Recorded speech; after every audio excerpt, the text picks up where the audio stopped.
শনিবার দুপুরবেলা রাজ্যের বিদ্যুৎ মন্ত্রী রতন লাল নাথ সাবরুম নগর পঞ্চায়েতের ৬ নম্বর ওয়ার্ডের আনন্দপাড়ার বাসিন্দা শিবুরঞ্জন দত্তের বাড়িতে এসে মৃত পুনেন্দু বিকাশ দত্ত ওরফে বিল্টুর পরিবারের সাথে কথা বলে সমবেদনা জানান।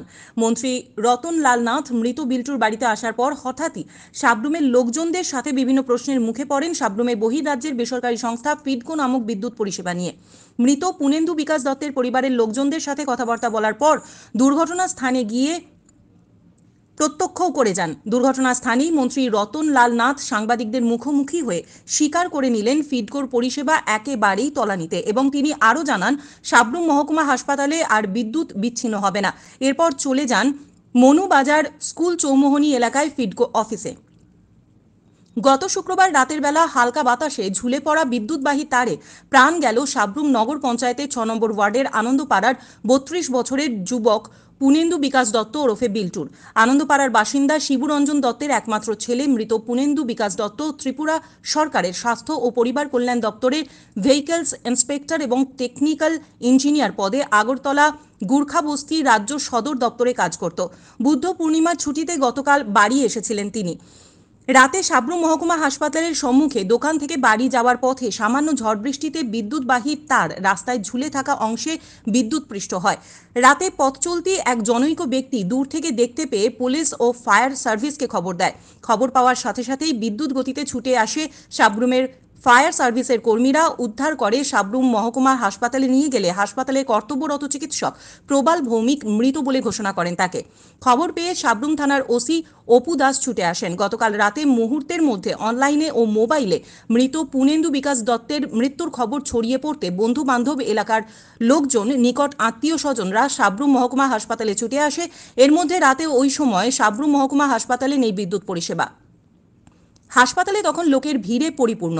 জনগণের ক্ষোভ গিয়ে পড়ে সাবরুম মহকুমার বহির্রাজ্যের বেসরকারি সংস্থা ফিডকোর ওপর।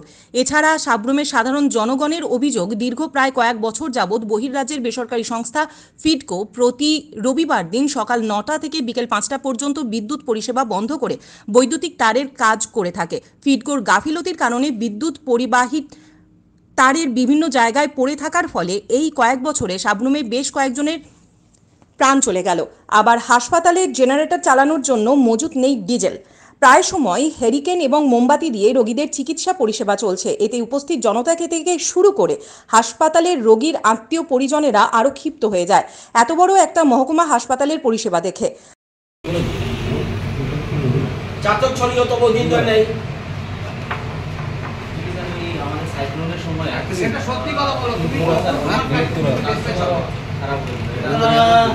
প্রতিনিয়ত মিথ্যা কথা বলছে। তার মানে কালকে আগে তুমি ট্রান্সফার দিতে পারবে না। দেখছো তোমরা